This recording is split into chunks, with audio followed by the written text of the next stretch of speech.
गरीब थे। शबरी के पति शंभू खेत जोतने का काम करता था।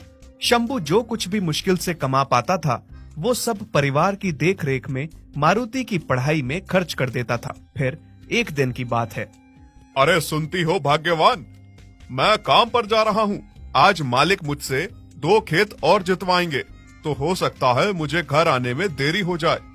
ठीक है जी, आप आराम से जाइएगा। ठीक है फिर, राम राम। राम राम।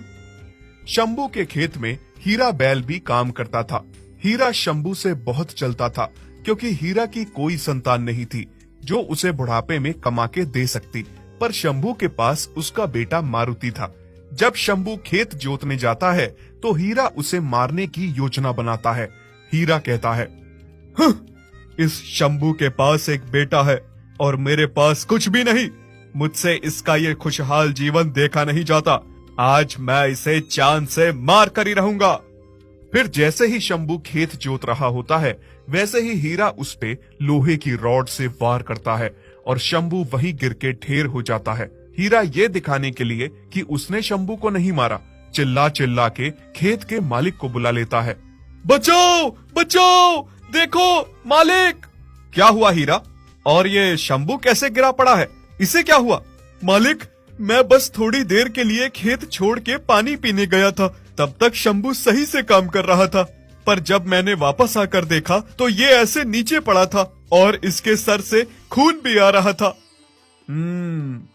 अब हमें शंभू की पत्नी शबरी को इस हादसे के बारे में सूचना दे देनी चाहिए। हीरा और खेत का मालिक शंभू के घर जाकर शबरी को इस हादसे की सूचना दे देते हैं। शबरी ये बर्दाश्त नहीं कर पाती और फूट फूट कर रोने लगती है।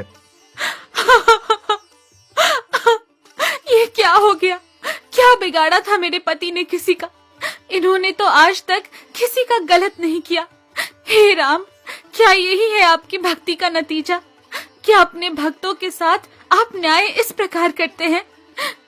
माँ, क्या हुआ माँ? आप रो क्यों रही हो माँ? चुप हो जाइए। शबरी अपने बेटे मारुति को गले से लगा लेती है। अब उसके घर में एक भी कमाने वाला नहीं बचा था। शंभू के जाने के बाद शबरी एक छोटे से मंदिर के बाहर फल फूल बेचकर अपना गुजारा करने लगी। एक दिन की बात थी।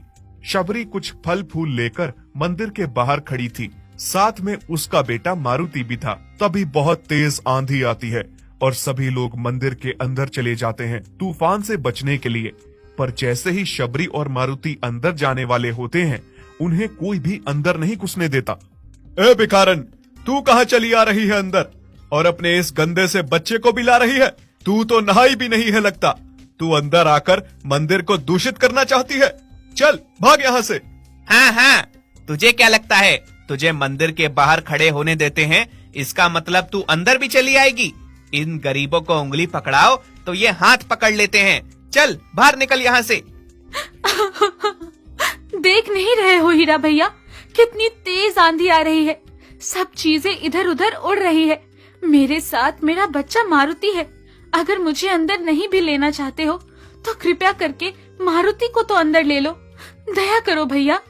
नहीं, तू बाहर ही रह। तुझे अंदर आने की कोई आवश्यकता नहीं है।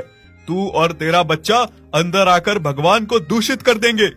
शबरी के पास अब कोई चारा नहीं था।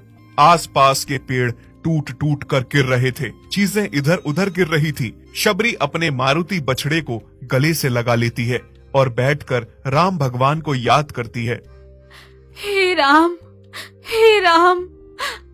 तभी एक पेड़ उसके पास आकर गिरता है, पर वो बच जाती है और देखते ही देखते आंधी शांत हो जाती है।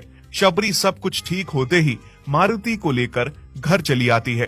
बाद में जब हीरा बैल और बाकी बैल मंदिर से बाहर निकलते हैं तो चारों तरफ पेड़ों का मलबा पड़ा होता है। हीरा ये देखकर सोचता है कि शायद शबरी और मारुति भी इसी मलबे में दबकर मर चुके होंगे। वो बहुत खुश होता है।